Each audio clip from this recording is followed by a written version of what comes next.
Right. And we're live. What's up, guys? Blake Jamieson here. We're back. Happy Friday. Fridays are my favorite because we get to interview and talk to awesome artists. And tonight we have Dan Baumfeld, aka the Third Dan, aka Third Dan Art.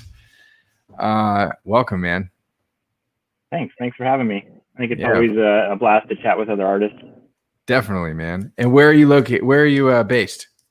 I'm up in Seattle, Washington. Okay. Got to represent Mariners here. I'm in New York. Awesome, man.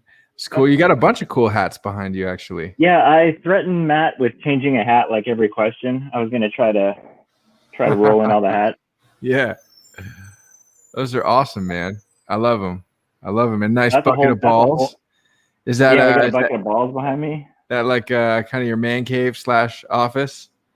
Yeah, it's where I'd set up in the basement for my card cutting operation. Nice. Yeah. Right on, man. Well, probably can't cut on tonight's stream. I think you say you usually do that, right? You listen to the streams and are cutting cards? Yeah. I think I got caught by CRT Sports Cards the other night. I was watching your interview and I had posted a card with my TV in the background. That's hilarious. That's awesome, man. I love it. All right. So the crew's starting to roll in. What's up, Grant, Jason, Donna? Hello again. Thank you for everything today, by the way, Donna. Octavio, Eric, Four Leaf Cards, Scott. You got a good crew. Ryan Hack. Ryan. Yeah, no, it's the usual suspects. It's great, man.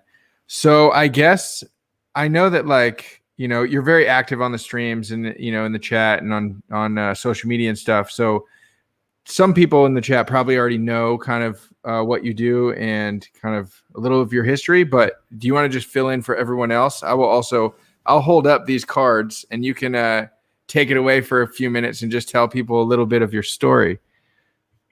Here's one of them. Nice. Here's my. Wait, what number am I? We have to identify by numbers, right? Yeah. Number 153. Nice, man. I love it, man. Oh yeah, that's the one that Matt bought on eBay. Yeah, this is really cool.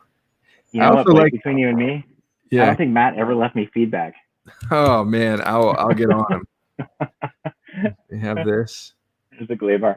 I don't know how far back you want to go, but let me see. Out of high school, I joined the Navy, and I was a nuclear engineer for 4 years. Wow.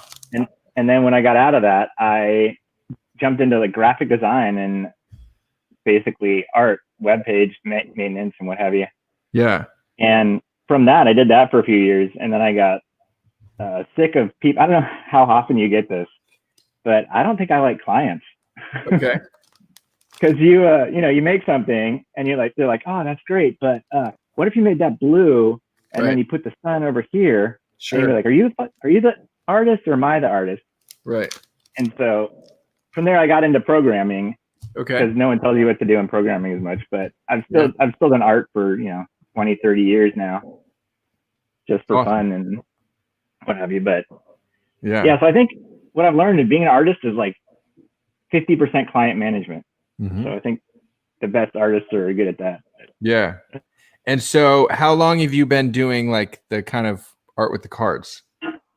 So the art with the cards, funny story is I think I found some cards I did 5 years ago that were just just complete messing around, just complete garbage compared to what I'm doing now. Sure. But it all started with COVID. I think everything, right? I spent a month laying on the couch doing nothing, just being a slob.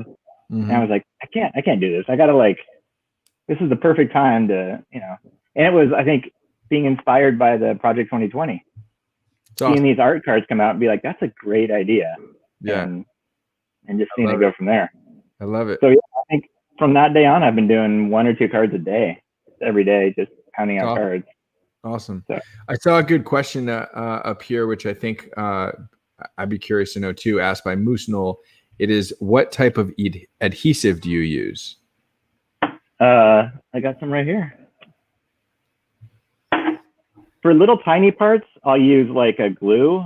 Okay. Just plain old Elmer's glue. Yep. But for the most part, I just take it outside and spray the back with this. Yeah. I found with too much glue, it warps the card. Right. Yeah.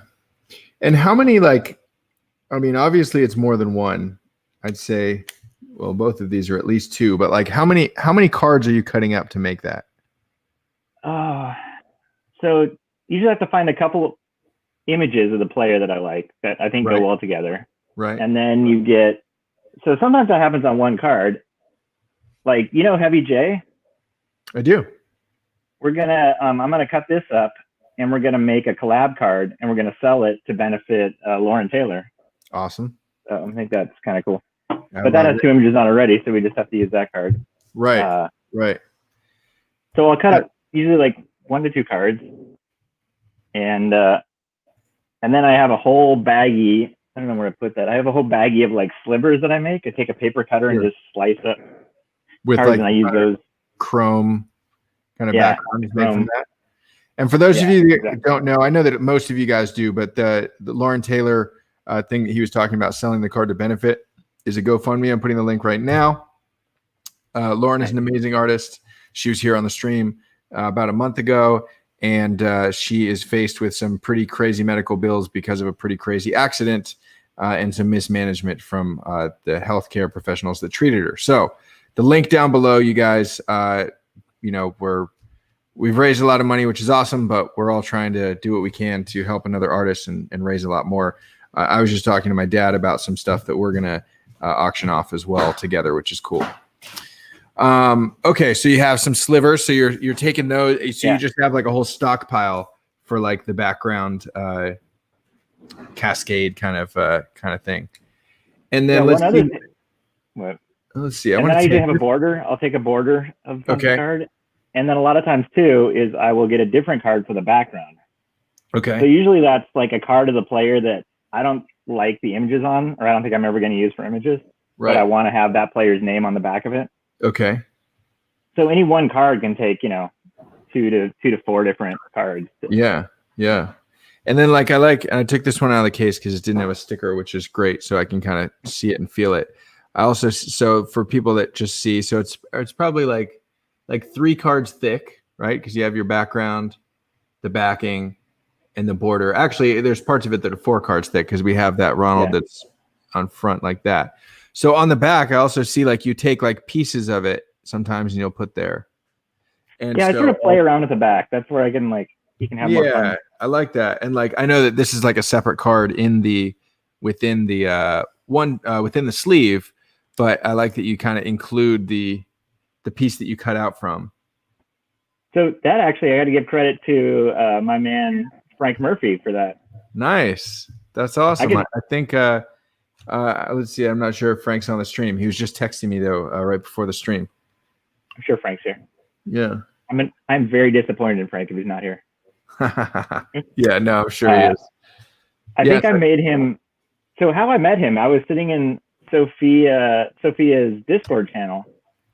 And I don't know what I was doing, but at some point, some dude's like, "Hey, I wrote a book. I'm going to give everyone in here a copy of my book." And, naturally, I'm like a giant skeptic. I'm like, what's going on? Is this some sort of scam? Like, Who is this guy? And so I started talking to him. I was like, well, if you're going to give me a book, I'm going to make you a card. Nice. And he was like, all right. And then we sort of became friends. But I made him a card, and he was like, you know what I really want? You have to have a really cool COA with this card. So I was like, you know what I'm going to do is I'm going to save up little pieces of the card that I cut out and make the COA out of that. It's perfect because you couldn't have a COA without the card and vice versa. And so when you're cutting it out, are you using like a little X-Acto blade? Yeah, I use an X-Acto blade, and then I think I just use a 1, I think it is. I tried using a 2, but it wasn't as nimble to do sharp corners. Mm-hmm. But my buddy Baseball Collage actually turned me on to these like $60 Japanese scissors. Okay. So I use those sometimes, but you can't get like the inside corners. Right. I'm sure you're well versed on this because you got to cut out all your stencils. Yeah. Yeah, but it's a lot different. I think cutting out paper. I'm just cutting on printer paper, and so it's a little easier. Thin. Yeah, it's pretty thin. When I first started doing stencils, I was making them from poster board. I would print out my stencil on paper. I would glue that with spray adhesive down to poster board to make it more rigid. Now I cut them out and make them out of paper, and then I put this like mesh on top to kind of keep it rigid. It's good because when I was using the poster board, and I'm sure you with the cards, like I would go through blades like so fast. I buy blades in 100 packs. Yeah, yeah, same. For sure, man. Yeah, those are the good ones too, like the gold, like Titanium ones. Yeah, exactly. That's awesome. Yeah, I was going to talk to you about that mesh at some point, because I was going to start, incorporating fonts and spray paint too. Yep. It would be tough, honestly. Is it a bigger mesh, like 1/4 inch or 1/2 inch? It would work, but it would be like, I mean, there's a reason that I pretty much only paint 18 by 24 and up, because that's just kind of the scale for the materials that I'm using. I think like if I was going to do a stencil and do something on a card, I probably would cut it out of something like maybe not as thick as poster board, but not as thin as paper. So like maybe like an art paper that's like a little bit heavier weight, or like a resume paper or something that's a little thicker, and without the mesh, which means that I would have to have like bridges kind of connecting all the little floating islands. But yeah, that's awesome. I saw a question that I'm sure that a lot of people are wondering or are going to be wondering. Krista asked if you take commissions. I do take commissions. Awesome. I have my link tree that I have all the links out of. Yeah, so I put that right down below the video. The very top link is his Linktree link, and then if you click on that, you can see all his different links, social media profiles, and so on and so forth. And let's see. So where would they on the Linktree? Where do they go for my Squarespace site? Okay, but you can also just DM me. I'm not a giant operation. Sure. So yeah, it's awesome. That's all. Get in contact with me. I can make you a card. Awesome. I love it. Let's see here. I want to pull up. Here we go. Dan Art. Here's the Linktree.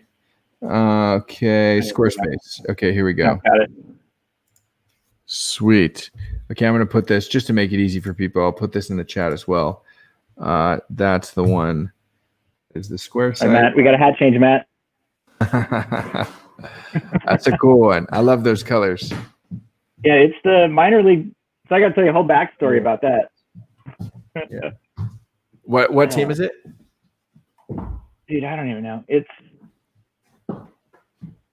Thanks, bro. Either one. Both maybe. Yeah. Figure I'll do it. Minor league baseball has a whole big like Latin America. Detroit. Yeah. We're doing this. We got a hat on. Now we're doing it. Apparently my head's grown since the last time I wore this hat. I need to know what hat that is, Dan. That's such a cool hat. I don't even know. What I can tell you is where to start. Minor league baseball has a whole like Latin America tie-in. Yeah. You seen those? Yeah. So yeah, I scour those hats all the time. This is one of the. I don't even know who. I love it. It almost looks like a little piñata kind of. Yeah, that's fantastic. Yeah, totally a piñata.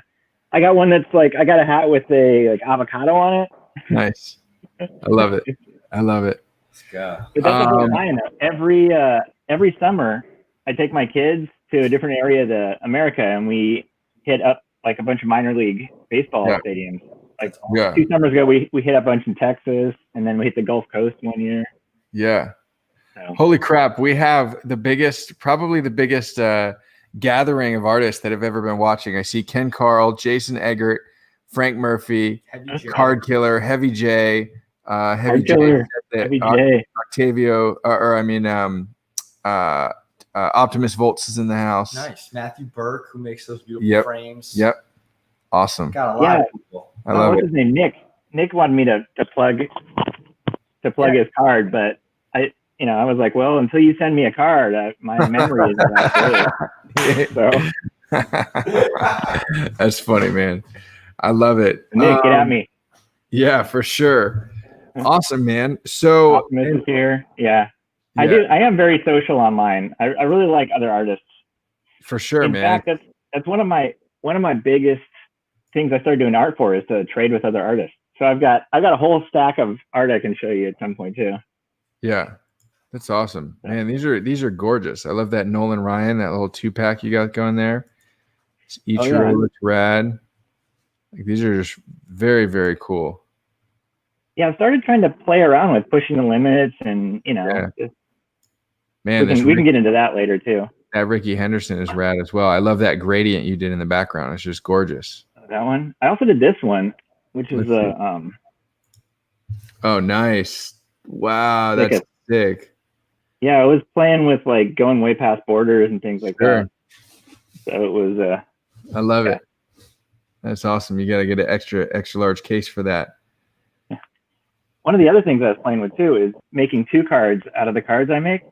So I make the original card. Right. And then I was making a card out of like the negative space. Right. Yeah. So that's awesome. Yeah. So that was I like it. That was a fun. I like it. And do you do at least right? Like, is the card art full time for you right now? It is not. I have a day job. Okay. I'm a programmer by day. Okay. So. Cool. I mean, that's such a good skill to have. Honestly, I wish that I had the patience for it. But honestly, you could probably do high-end graphic design if you're using all these tools to make stencils. You probably use Photoshop, Illustrator. Well, to be honest, like I don't do that much. I'm competent in Photoshop. I know my way around, and I can do some stuff. But all of the art that I produce is all analog. So I will print out, before I cut my stencils. But I'm literally just printing out a photograph, full size of the canvas, and then so I'm not doing any like photo manipulation within Photoshop before. The only thing that I do is I take a photograph, I make it black and white, I turn it to 50% opacity just to save ink, and then I print it out. And so I'm literally just looking at like a big grayscale photograph, and all of the design work is just done with the knife, basically, kind of. So you're just basically in a way you're doing like large scale not letterpress, but what's that? Where you make the different layers of colors. Yeah. You're just eyeballing that, huh? Yes, it's all. Awesome. Yeah, when I first started, I was using a Photoshop filter, pretty straightforward one. It's called Cutout, and then you can just set your number of layers, and it'll it'll basically make the stencil for you. So for the first bit, I was doing that, and then I decided that I wanted to make something where I was creating something that not just anyone could go and replicate if they just knew my settings for Cutout, which were really easy to like figure out if you just tinker with it a little bit. Yeah. So then what I started doing is I used Cutout, and then I basically, sometimes I'd use a stylus and like a Wacom tablet, and sometimes I'd just use my mouse, but I would like kind of smooth out some of the lines, and I would modify the Cutout filter just a little bit and then print it out and do it. And then I finally got to a point where I'm like, if I can just print out a photograph and then cut the stencil, like, on just off nothing but like that moment, it's cool because like I could never make the same stencil twice, even if I wanted to. So like I know that like no one else could do it the way that I would do it, because I wouldn't do it the way I did it. You're making true one-on-ones then. Everyone's different. Yes, yeah, everyone is different, and definitely it's skewed because like I spend so much of the time for making my art on the stencil itself, and then everything else is very quickly, as people oftentimes see like on the stream, where I'll complete an entire painting, from blank canvas to finished painting on a stream, which is kind of cool. So you've already got the stencils cut out, right? At that point? Usually, yes. I have done a few stencil cutting sessions on the stream. It's, I think some people enjoy it, but it's definitely like tedious and time consuming and not the most like engaging thing to watch. So it's fun to have on. I think that people like to see kind of all parts of the process, but I think in the whole time I've been streaming every day, which has been like, it's got to be like 3-4 months now, I've probably cut like 5 times on stream. Okay. Yeah. Usually I do that's that. One of those things. It's just, it's not the sexiest thing to watch, Yeah. And with my intricate ones, especially like a big piece, if it's detailed, I will spend hours and hours. Nice. I love it. Hours and hours cutting out the stencil. And where's my other? Where did it go? Oh, there it is. Rock some giants. Yeah, it's great. So I did. Oh, go ahead, Matt. Sorry, what team is that? I think this one's Las Vegas. This one real quick. Vegas? Yeah, I think this is a Vegas one. I could be wrong though. I don't.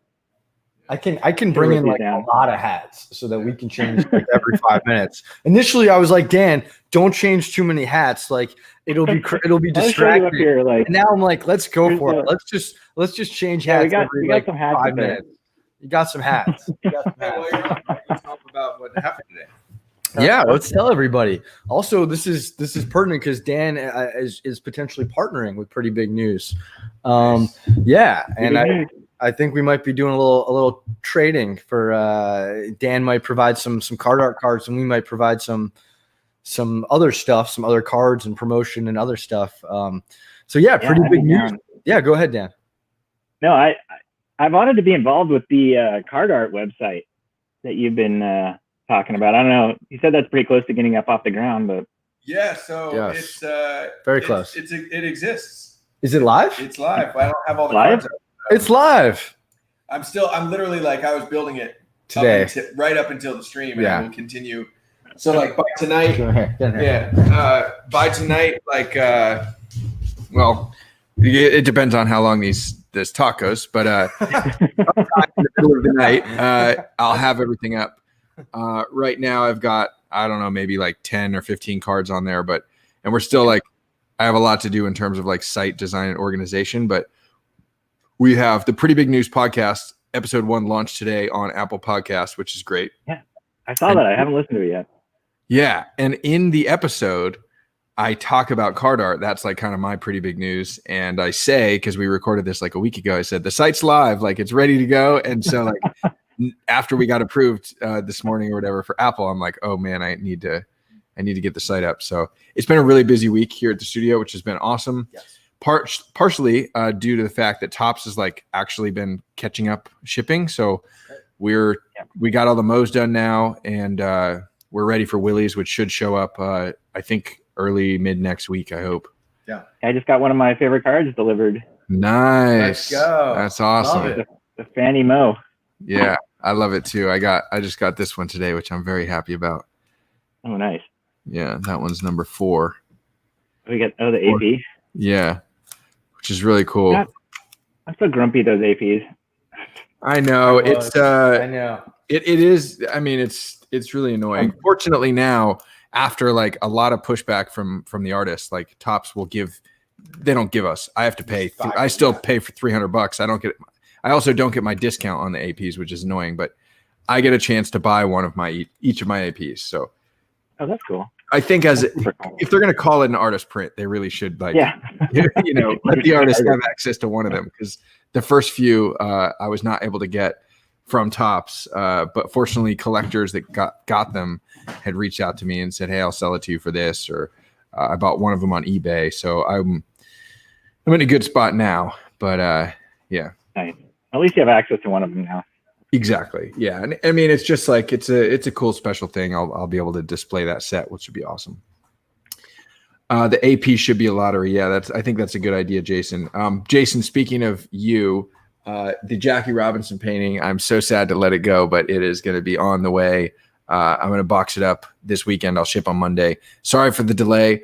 I'm like, sometimes on paintings, I'm like really particular. And like this painting, I've gone back to do like the tiniest touch-ups that most people would never notice. But I've gone back like 2 or 3 times to like just clean up some lines. But I'm really happy with the way that it looks, and it's coming your way soon. So I appreciate your patience. Very timely for Jackie Robinson Day too. Yeah, no kidding. I should have posted a picture of that today. Got the Dodgers going on. I probably should still. I'm gonna do that. I'm gonna do that really quick. No, go ahead. So the card art thing, since it's launched, I mean, honestly, like we'll connect off stream, but like whenever you want, we can get you set up on there. There's some cool, obviously, like the podcast mentions it. There's also a second Beckett article from Ryan Cracknell, who did the first one. First article about me is now doing like kind of a follow-up article about halfway through the project. And one of the things that we focused on beyond Project 2020 is card art. So Beckett is probably going to be driving a lot of traffic to the site as early as next week. Damn. Another good reason to get it done. So anyways, I would love to get some of your stuff up on there. I think it could be great for helping fill the site, driving attention to your art, introducing you to new collectors and Win-win. customers. Yeah. Absolutely. Oh, that's awesome. I love it. I better raise my prices now. You should raise your prices now. Absolutely. And in fact, now, even now that I told people Card Arts Live, like I just put $100 for everything. Some stuff is going to be under 100. Some stuff is definitely going to be over 100. But I need to adjust those prices at some point. I'll do that later tonight. We've got a question from Okay. a fan. Great. This is from A_Andra. Okay. Dan, do you do non-baseball cards or only Ooh, baseball good question. cards? Funny story. I do non-baseball cards. In fact, I think I sent Matt this one. I did one of my favorite rappers ever last night. Oh, sick. Aesop Rocky. Yeah. Aesop Rock. Yeah. That's awesome. Or Aesop Rock, sorry. Yeah. Aesop Rock, yeah. I was yeah. Conflated it. Yes. Yeah. Well, no, there is a Aesop. Rocky. There is an Aesop Rocky. Yeah, there's Which is super annoying. They're very similar, those names. Yeah. They're super But it's similar. funny. I just had like an hour-long discussion with my kids about like Yeah. how lyrical that guy is. He's like a modern-day poet. Yeah, he's great. One of my best friends went to Berklee School of Music, and then he had an internship with Juxtapose Records, who released some of his albums. He was a big A$AP Rock fan, so he was like super pumped. Yeah, it's pretty awesome. I love A$AP. Yeah. Everything I learned about him is more and more incredible. Yeah, he's great. Are there any projects that you're working on right now that you're like super excited about, like either cards you have in the works or like in the pipeline that you're going to start? So the biggest things I'm excited about is I feel like I have a ton of different collabs going on with, honestly, like some of these people need to remind me. I'm like, oh shit, I was doing a thing with Optimus. Like, is he sending me these cards? One of the other things I'm learning about being an artist is like the organization you need. Like I had to make a spreadsheet. I'm like, I'm an artist. What is this crap about Excel? Yeah, no, it's crazy, man. I don't know. For some reason, I like that. Like, I love that part. I don't know. I have I saw your spray paint. I saw your spray paint setup, and I was like, Blake is organized. He's got them all like. Yeah. I mean, I tell these guys every single day. I'm like, all right. They're like, what should we do today? I'm like, we got to clean the studio. Like every single day, we try and clean the studio. Before I had like a team, I made it like basically every Sunday I would spend no time on art, the whole time on just organizing the studio, photographing and documenting and cataloging art, like everything just to like go in Monday, like completely clean slate, everything in its place, which I think is fun. No, it's very zen and relaxing. Like you're just like, you know where everything is. Oh, I love it. I absolutely, it's amazing. It feels so good to like walk into a clean studio. Feels like it's just, it's the way it should be, in my opinion. Well, I have 2 kids, so I know all about having everyone clean up on Friday night. In fact, they're probably watching. Both of my kids do card art too. I was just gonna ask you, dude. That's amazing. Please, Dan, if you wouldn't mind, talk about that a little bit, because I've seen card art from one of your kids, and it's phenomenal. I didn't know that they both did card art. Both my kids are amazing. One of them is too young to have an Instagram account yet, so she. But I got some cards to show of all of them.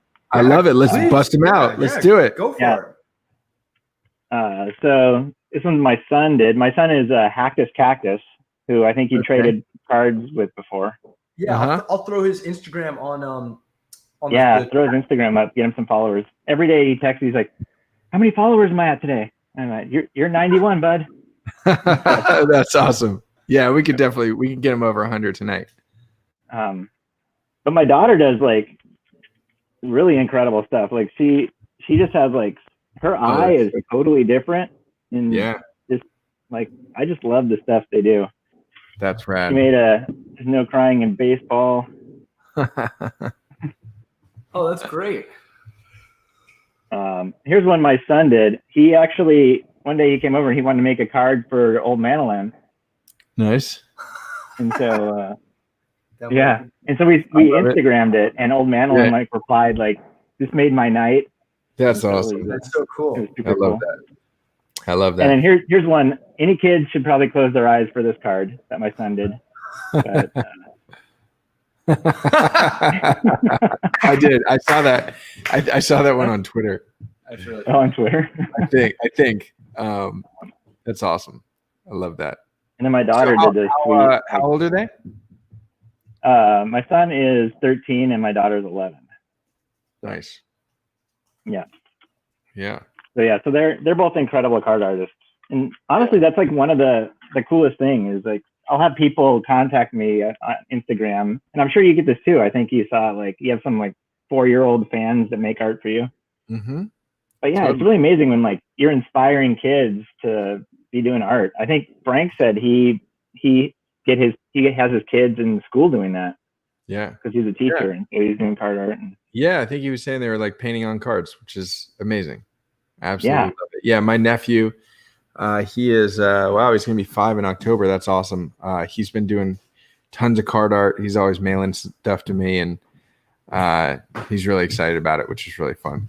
And my niece too, who is 1.5, gonna be 2 in December. Also is following her big brother and painting on cards too. So it's pretty rad that man, I wish that I started that young. I was painting and drawing and stuff, but it's pretty cool that they're already making stuff. No, yeah, it's crazy like that. It's funny, you get yourself and you're like, man, if I was doing that when I was their age, and my kids are like 13 and 11, and we were watching like the Mythbusters kids. And like one of the Mythbusters kids was like in Harvard. He was some like prodigy. Wow. And my kids at like 13 were like, I've wasted my life. How come I'm not in Harvard? That's hilarious. Yeah. So I was like, well, yeah, it's always, you just got to compare yourself to yourself. Can't compete with anyone else. It's awesome. So tell me about the story behind Third Dan. Are you like Dan the Third? Yeah, actually, Frank Murphy asked that exact question. Shout out to Frank Murphy. Yeah, I tried to ask Frank on the stream by having him tell a limerick, but maybe this is getting back to me. I love that question. Just because, like, who knows any clean limericks, right? They're all dirty. Yeah. So it was actually reference to one of my favorite movies ever, The Third Man. By Orson Welles. Okay. And I don't know why I was drawn to that movie. I was like, in my 20s, but something about that movie spoke to me. And it was something like they spend the whole time talking about this guy, and he doesn't show up until like an hour and a half into the movie, and then he's just like this complete mystery badass kind of thing. So, right. But it turns out that's also like a karate rank. And so a lot of people are like, so are you a black belt in karate? Third Dan means like a black belt? It's like third degree black belt in karate or something. Interesting. And they call it Third Dan. Yeah. Weird. Third Dan. Then you get like fourth Dan and fifth Dan, and so. Got it. I also heard you. I heard you used to be a wrestler. I was a wrestler. Yeah, I love wrestling. It's such a fun sport because you own the wins and losses are all on you. And I mean, I enjoy team sports too, but it is fun to know that if you won, it was like completely because of what you did. And if you lose, you know that it's completely because of what you did. And, you've got room for improvement. So I really enjoyed wrestling. I also was pretty small for my age in high school, and wrestling obviously puts everyone in a weight classes. So, there's a lot that besides that, the cutting of weight is not super healthy. And I did a lot of that in high school, which it's what it is. I don't have any regrets, but I mean, I thought it was a blast. It was a super fun sport. Were you, do you have a wrestling background at all? I don't. Well, sort of. We've been big into jiu-jitsu. So we were doing jiu-jitsu for the last 3 years. What? BJJ. And so the kids did it too. And so awesome. The kids got ranked up and got actually pretty good at jiu-jitsu too. But nice. I mean, before COVID, now we don't do jiu-jitsu anymore. Yeah, of course. But, so when I was home, I guess it was, I think it was Thanksgiving last year. I went with a friend of mine from college who had just gotten into Brazilian jiu-jitsu, and we went and they had like an open mat, and it was fun. I mean, it definitely, some of wrestling translates, and there were some things that were intuitive to me, but there's also like a lot of different things that, I'm Not used to. I definitely I got my butt kicked, but I had a blast and sweat a ton. I mean, it's such a good workout. It's crazy. Like you just can't really ever let up. And same thing in wrestling. Like it's just there are positions where you might end up getting a little bit of a rest, but in general, like you can never just relax everything because then your opponent will take advantage of that. So it's a lot of fun. It's cool. Like that's the thing. Yeah. It's like a 6-minute match in wrestling, and like it's by the end, it feels like I just ran a marathon.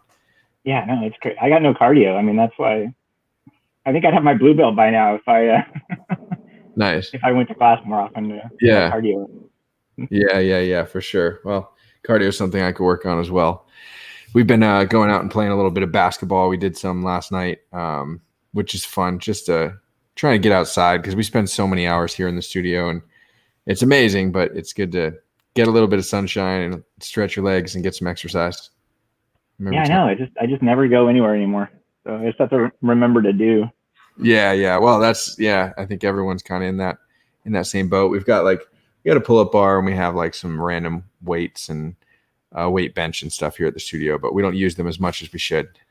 Yeah, that's for sure. I know. I was thinking about getting one of those like under desk pedal-y things. And oh, nice. I could see that. That'd be cool. Oh, Frank says hat change time. A hat change. All right.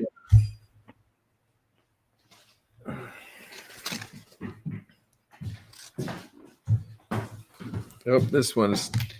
I have Giants. All right, you went Giants, so I got to go Dodgers. Oh no! What? You went Dodgers. Mortal enemy. Yeah. I was gonna put this Las Vegas one on there that Jim gave us. It's just there we go. Little dad hat. What do you got? The Orioles. Shout out to Jim Callahan, our friend. I think it's an Orioles hat, Matt. What's how that? small is your head? Yeah, he's pretty small. He has a small. Looks like a bucket on his head. So those fit me though. I'm swimming in this cap. Yeah. What is that? A 7.5 dates? Yes, it is 7.5. Yeah. I love that gold brim, by the way. That hat is really cool. Yeah. I don't want to wear it too much because I want to ruin that brim, but right. Pretty fly. Yeah, hats are made to be worn. Nice. Yeah. So I got a plug too. Hard Killer and Donnie B. You guys should have Donnie B on the program. He's one of like the unofficial mayors of the card community. Of card art, yeah. Nice. What is his Instagram? I'll look him up right now. It's like Donnie B Collectibles, I think. I'm sure everyone in the chat knows him. I'm sure someone will post that for me. I see. Okay. Oh yeah. I'm already following him.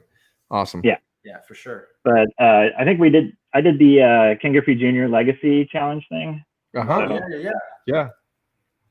I had to cut up one of them. Yeah. How was that? How was that project? It was hard because.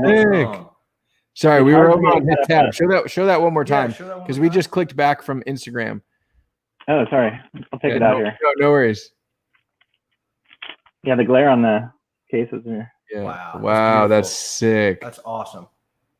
He almost to me looks like almost like the Statue of Liberty. Because of like I could see the almost crown a little bit. Yeah, absolutely. Which I think is really cool. Yeah, I sort of made him like a saint. He has a little halo behind him. Yeah, I see it. Yeah, very much so. It's awesome. But it's a little weird to be cutting up like a $50 baseball card. Yeah, no, for sure, man. I do this. Well, not cutting up, but splatter painting. Sometimes on cards. Yeah, dude, I got some of your cards. Actually, one of my favorite cards I got is I got the Mario Luciano. Yeah.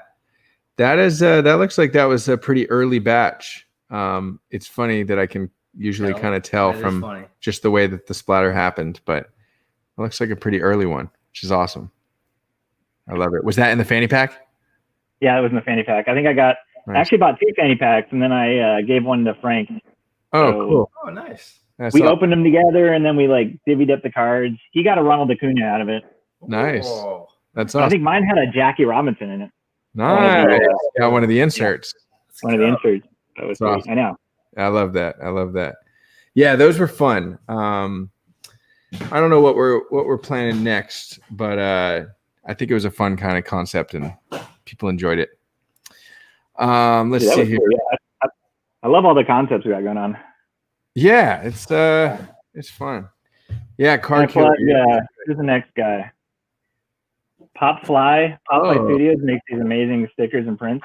Oh, sick! I love that. Oh, I love that. I love that Doc Ellis. Yeah, Doc Ellis. He's got a no If you want them. I bought 10% of them. Wow. I bought 5 of them. Oh, that's so there were only 50 made. Yeah. Wow. I have to have these. We need to.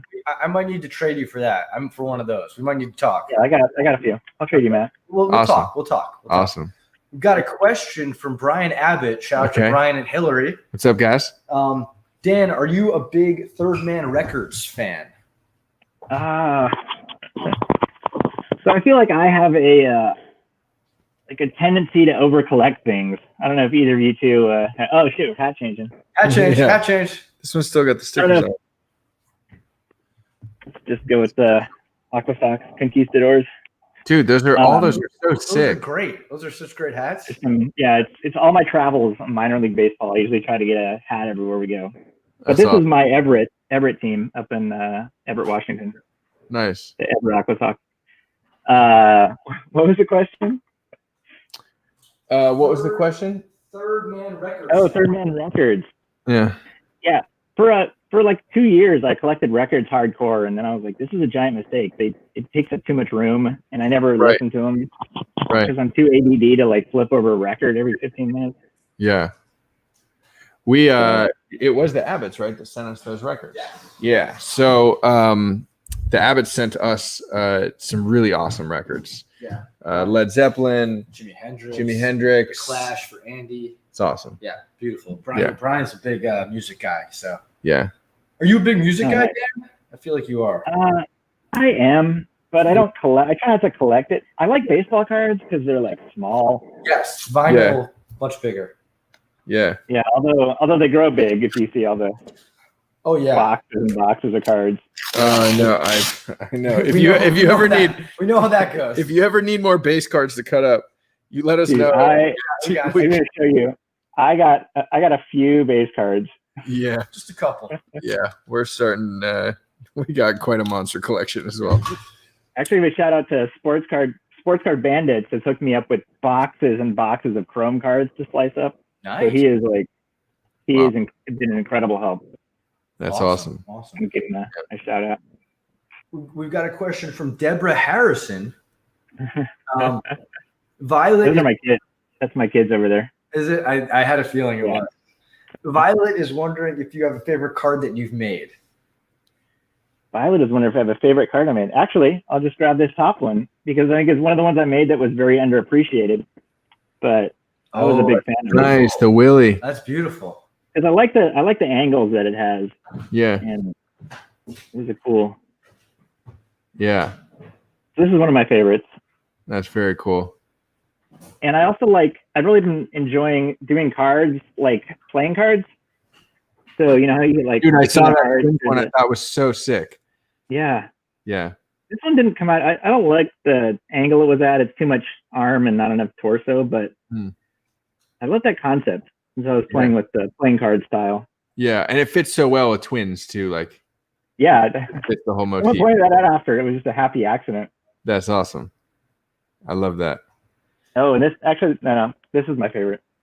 I made this early on, and I love it so much that I've never wanted to sell it or. Wow, that's cool. But I was like, that must be what it was like to face Randy Johnson. Just right. Totally. Arms coming at you and sliders coming at your head. Yeah. That's awesome. I love that card. Yeah, that was one of my.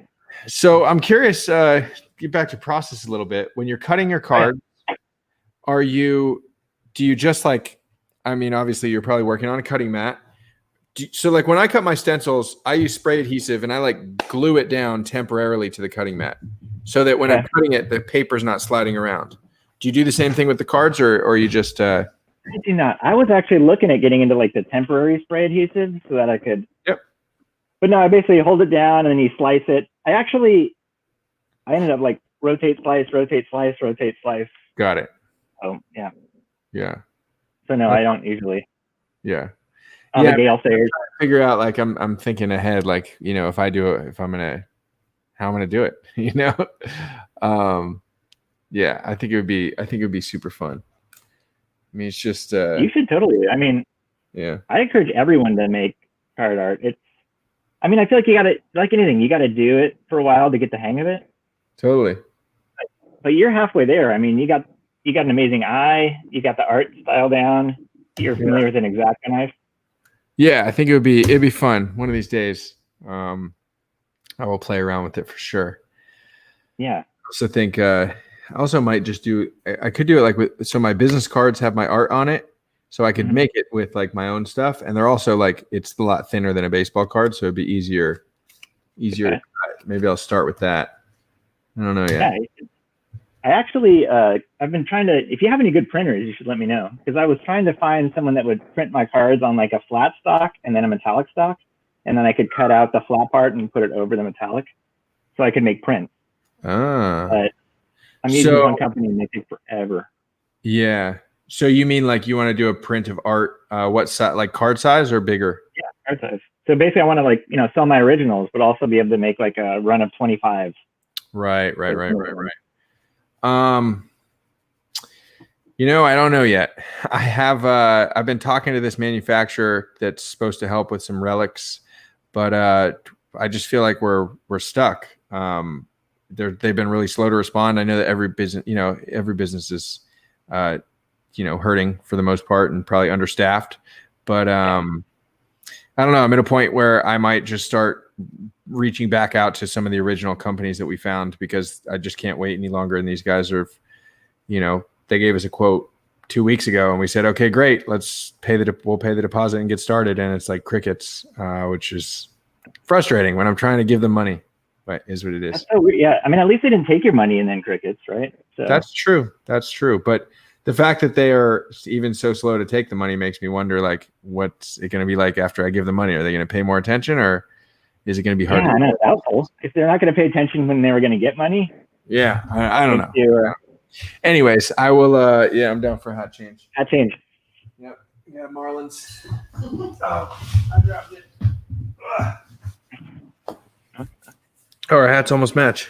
Like in color. Yeah, I got this is the Salt Lake City Bees, the AAA team for the Angels. Oh, cool. That's awesome. We got the same kind of color scheme going on there. Oh yeah, you got the gold, a little bit of gold. Yeah, a little bit of gold. This was the All-Star game hat, apparently. Oh, I got a Dodgers hat like that with the. Oh, it's over there. Next hat change, I'll grab that one. Nice. It's awesome. It's awesome. Thanks, Owen. Yeah. Okay. So, do you ever work in bigger formats? Because I feel like you could do, and I know actually Krista, when she asked about commissions, she also asked if you ever do 2 different players on a card. But I could see I feel like you could take a bunch of cards and you could make like an 8x10 that could be really cool. I tried to make a larger one and I don't know, I didn't like the way it turned out, but I've only done one of them. Mm-hmm. You know how like in the 80s they made some of those like 4x5 cards or whatever they were called. Yeah, I tried doing one of those and I didn't love it. But people have been sending me like Sports Illustrateds or Beckett's. And so I think if I have a larger format pictures instead of like little tiny baseball cards, I'm trying to put on. Sure. That makes sense. And part of the reason I like the baseball cards is they get to be so quick when they're that small because you just cut out a few things. Right. Like, where am I going to find slices of chrome that are this long? Yeah, that's true. That's true. You need to piecemeal together a lot of pieces. Yeah. So I'm not opposed to it. I just haven't really. Yeah. Frank had another question. Will you try to do more player autographed or ticket stub cards? Ticket stub is such a cool idea too, by the way. Very cool. Dude, did you see the card, the Gale Sayers he brought? Yes, I think so, right? Yes, we did. He showed it to us. It was amazing. One of the coolest things that I don't think he showed you is I put the Gale Sayers on a transparent layer. So you could actually open up the card and take that off to see the autograph and then put it back. We didn't see that I don't think we did see that part. Yeah. So I thought that was super cool. Yeah. Because I didn't want to ruin the autograph, but I didn't want to. Sure. Yeah. I know Frank is all about autographs and ticket stubs. And I think it's a cool concept because I've done, I think, 2 autograph cards and it always like worries me. One was for Ryan, actually, living one-handed. I don't know. Is he on here? Yeah. Ryan Hack. I saw him earlier. Yes. Yeah, Ryan Hack. He sent me a Jim Abbott card. and so I cut that up. But it was a little nerve wracking to cut up an autograph. Yeah, I bet. Donna had a good idea for a little bit larger format, is using the box toppers from Allen and Ginter. That's a good idea. Which Cards. could be really cool because those are like whatever 5x7 or the larger. But it's an actual card. But it would be hard. I mean, it'd be hard to get those in mass. Yes. Although you probably could, like I bet you can probably eBay you could probably buy lots of them on eBay. Yeah, no, I'm totally down for that. In fact, I bought a box of the Topps Archives, and it came with like a little poster in there.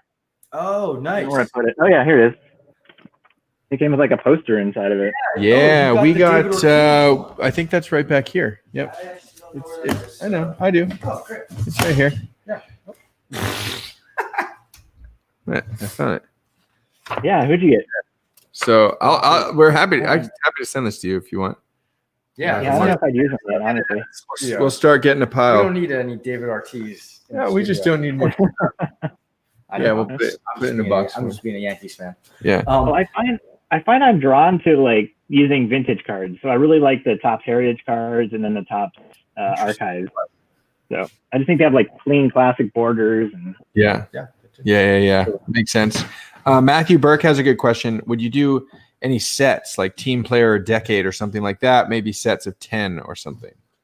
Well, I've been down to do sets, but one of the big things I want to do is like a run of cards. Like I want to make packs.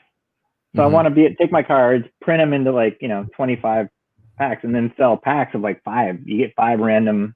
Right. And then you can try to complete a whole set. You could try to. Yeah. So I think that'd be so fun. Yeah. Because I think I followed your advice in pricing, where if 3/4 of the people don't balk at your prices, your price is too low. Absolutely, so, I love that. So I think it'd be cool to sell my art too at a lower price point. Sure, so sure. I think Prince would be the perfect. Prince let you do that. Absolutely. Yeah, but I think it'd be great to make packs and to do just sets. Have like a So I've been talking to actually Heavy J about that. That's awesome. Gave me a lot of advice for. Yeah, that's great. Yeah, I'm also open to doing packs through card art where it would be a mix of you'd get different artists. That's such a cool which I think would be really cool. And it could be prints, it could be originals, but I think that would be really fun. And like a cool way that kind of spread the love around and have people get, because then somebody's not getting 5 of just my cards. Like then they get a variety of, maybe it's in each pack, you get like 1 card from each artist. That would be, I would love that. I think I was talking to Donnie B about that too. Nice. But I think you gotta then there's some ego and herding cats involved. Does everyone have the same percentage of odds of having their cards or Blake's cards more valuable than these people, No, honestly, man, that also is like, I know I'm like a rare breed artist, but like, I like that part of it. So like I could herd the cats and say, okay, everyone owes whatever. If it's prints, everyone owns like 10 cards and I would order all the prints from one person and we'd do the same number of prints for everyone. And it would be an even rev share across the board. And, so everyone would be like in for the same amount, which I think would be really cool. And I'm super down to do that. I mean, I love, that's one of my favorite things to do is rip packs. I just got a box of archives and I was like, So, I mean, it would be awesome if you could rip packs of art cards. So, really would. So, yeah. I think the only thing that I would have to be careful of, especially because of my relationship with Topps and is especially on prints, is I would just have to be careful that we're not basically violating any IP, copyright stuff. Yeah. So one of one cards are fine, but if you take this 1/1 Acuna card and then you make prints of it, those are both Getty images. The Braves own the Braves logo. Like the MLB would be all over it. So so that's what so I guess you'd have to be 1/1 prints then, 1/1 cards. Yeah, so there might be ways around it. For example, we could do I don't know exactly where, and I'd have to talk to my lawyer about it, but if I did a print of something of mine, a 1/1, and then I make a print of it, and then I hand embellish it and splatter some paint on it, I still have 10 of them. They're all different. They're all kind of 1/1s. I don't know if that would hold up. I mean, and then there's two sides to it. There's the legal side of sure, legally maybe I could do it, but from a like pissing tops off perspective, maybe they even if it's legally fine, they're going to be like, oh, that's messed up. Like you're just like kind of working the system. So like, honestly, like my number one priority is staying on Top's good side because I want to continue to work with them. But at the same time, I think that it's cool that I've been able to use the platform I've gotten through Project 2020 to like get into this card art game and be talking to guys like you and really meeting all these guys because of Project 2020 and all the, Heavy J and Card Killer and everyone that's like, it's awesome. It's like a family. No, I mean, exactly. Like, I think except for like a few of the artists, I think all the people are new because of COVID and Project 2020. I think, which is great. Card Killer's been doing it forever. And I don't know about Heavy J. I think he might have been doing it forever too. Yeah. But so many of these people are like brand new to this. Yeah. Well, I mean, and I think that's great too. More people to do it. It's going to it forces everyone to kind of like in the painting world, like anyone can paint, but like, if you want to paint full time and make it your thing, like you kind of got to come up, you got to develop your style and develop your craft and come up with your kind of brand and everything. And I think that the same thing's going to happen in card art. If it gets flooded with more people that are making cards that are looking similar, it's going to take someone that's a new idea that's like, oh, I'm going to try this and make it look totally different, which I think is like super awesome. And in fact, like with card art, let's see, I guess I don't have any in here. You want to grab some? Yeah, it's okay. So the card art. Okay. Yeah. All right. Yeah. Then grab just like a couple off the table in those stacks.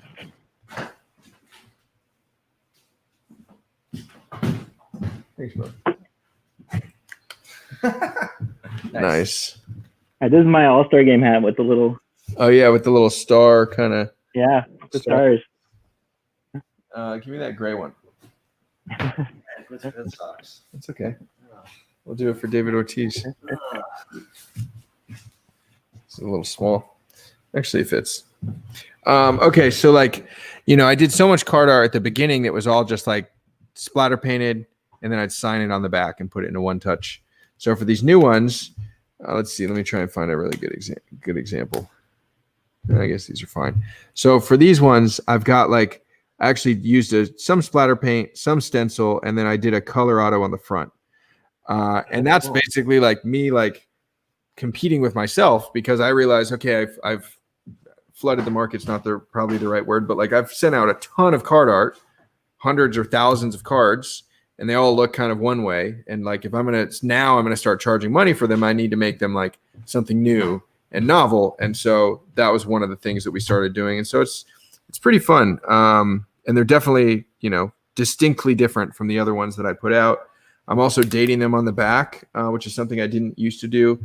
I'm writing 1 of 1 and they say August 2020 and they have the hologram sticker on the card itself. And then I have card art branded stickers that are going to go over the top. But anyways, I think it's great. Like the more people that are getting into the hobby of cutting cards, the hobby within the hobby, is going to be really good for everyone, I think. Yeah. No, I think it pushes it along. And I think with your art, it's like you have to keep growing as an artist, right? You can't just keep making the same art. Yep. But it inspires you. You see that art and you're like, I can do this better. Right.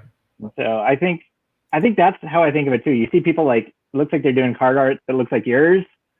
And you're like, no, I just got to keep growing. People can do art that looks like me, but I'm just going to keep pushing the boundaries and pushing the limits. Yeah. Yeah. So, absolutely. Yeah. Absolutely, man. I absolutely love it. Oh, let's see. Go ahead.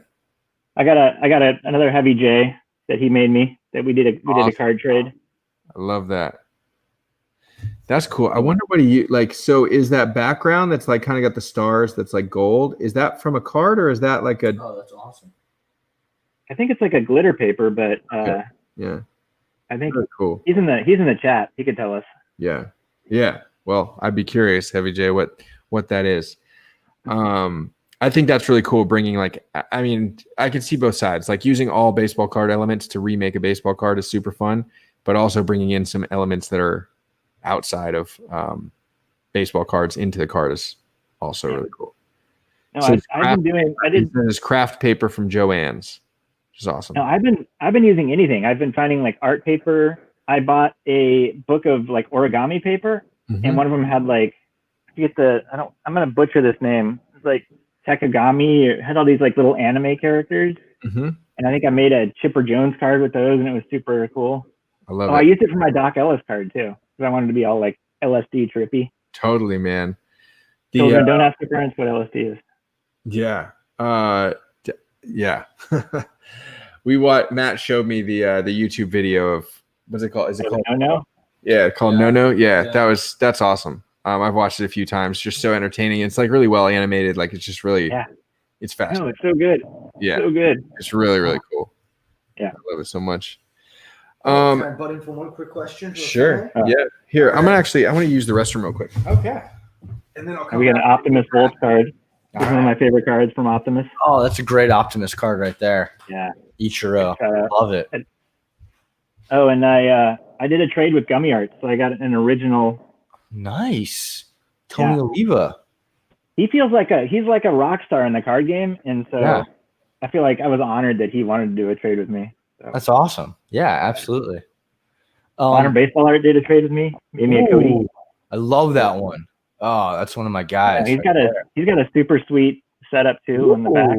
That's a great COA back. Yeah. That's fantastic. And it's a donut on the case. Yeah, love it. I did a collab with what's his name? Atom Bomb Cards, I think. Where we had a cool setup. Ooh. We both did a Juan Soto. Yeah. So I started a Juan Soto and he started a Juan Soto, and like halfway through we mailed them to each other. And so he's got a card of these too. That's awesome. But it was interesting because he's got like coins in there, and I had to like take a card apart and then glue it back together again. That's really cool. I really like that one. So we've got a question from Andre M. Shout out to Andre M. Super generous. He's donated a couple Luis Robert rookie cards to the Lauren Taylor GoFundMe, which if you want to bid on those Luis Robert cards, you've got like 33 minutes left. So go to my Twitter. I think the bidding is right now at $115. All goes to Lauren Taylor's GoFundMe. Great cause. Thank you, Andre M. Here's the question. Is the Willie Mays card that you showed earlier for sale? Everything I have here is for sale. Andre, it's for sale. I don't know if it's on my website, but contact me. Okay. What's the best way to contact you? DM you? DM me. I'm on Instagram mostly. Twitter still scares me. I feel like it's this big world and full of Russian bots and God knows what else. But... A lot of Russian bots. Yeah. Also, I just saw this. I think Donna posted at the beginning of the stream. Chadwick Boseman, who played Jackie Robinson, died today. So R.I.P. Chadwick Boseman. He was a great actor. So that's really sad. He was 42 years old. He's 42? Yeah, he had cancer, which no one even knew. So that's awful. That's rough. Yeah. Anyway, just wanted to follow that. Mention that. Yeah, let's talk about uplifting stream here. Yeah, right. Anyway, I don't know if Blake already asked you this, but Dan, how long have you been doing card art for? Just honestly since the start of COVID. Wow. But I mean, it's just 1 or 2 cards a day. However, I did find that I dabbled in card art like 5 years ago. I found some cards that I did, like nice. 5 years ago I think I did it with my kids. I brought them. I'll show you one of them. Yeah, please. Let's see. So I got it did. Yeah, I know. I know because on the back I signed it of like 15. Nice. So I think I made that. I like that. Yeah, it's a little more abstract. I think I made a Cubs. Oh, that's a cool one. Cubs World Series. And this is. I have no idea what I was doing here. Probably some. Whose faces are on Starling Marte's on there, right? I think I saw him. One of them, David Ortiz. Yeah. So it looks like your card art has evolved a little bit since you were doing it 5 years ago. Well, I also realized that I did this one at the very start. Oh, I like that. That's like, cool one. It was like a Mariners. Yeah. Kind of like a collage. But have you let the world know that you're a Seahawks fan yet? Or Blake know yet? Not yet. I'm still considering. Is that who you're going for? I'm thinking about the Seahawks. I mean, and Dan was a rival of San Francisco, but I know, but I don't want to out you on the stream. You're okay. It's okay. You can out me. I mentioned that publicly. So Yeah, Dan was definitely pro Seahawks for me to join Seahawks Nation. I don't know, Russell Wilson and Jamal Adams. That might be tough for me to turn down. Yeah. Russell, no, this one was a total. It's sort of a play on words. It was like Long Gone, Endless Summer, and there was that surfing movie called like Endless Summer, I think. So it's a classic. Yeah. Yeah. I made that one. I love that card. Yeah. Here's one of my favorites too that for some reason I don't think had critical success. But I was playing with, using the backs as the front. And it was a Max Scherzer card. That's a cool. I like that. That's a really cool card. I like that. Yeah, I really like that one too. Yeah.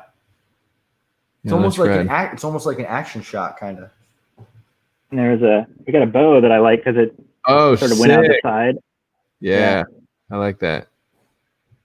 That was. I got one of those Bo rookies launching on card art later tonight. Oh, do you? Yeah. Such an iconic card. So what year did you start collecting cards? Well, my first round was, basically from when I was born. My dad was buying cards. I realize I have a sticker on this one too. My dad was buying cards and told my mom that it was going to be my college fund. And so that was the, it was the investment for the college fund was the justification. And so I remember we'd go in card shops, and before I was old enough to even read, I could tell all the team names just by their mascots. And so I would look and be like Orioles, Athletics, and I would just be super young, looking in the glass case, pointing and saying all the team names. And the card store owner was like, whoa, your kid can read already? He's a genius. My dad's like, no, he just knows baseball teams, which I think is super fun. So we collected cards together from 1985, which is the year I was born. So I don't know. I was probably 3 or 4 before I maybe paid attention to it. And then, as I was 5 or 6 or whatever, cared more.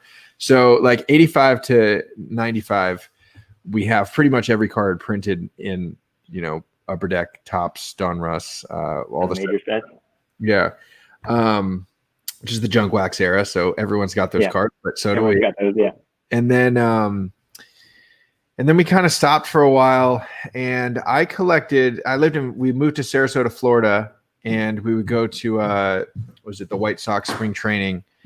And I got into basketball cards at some point in Florida. I guess I was in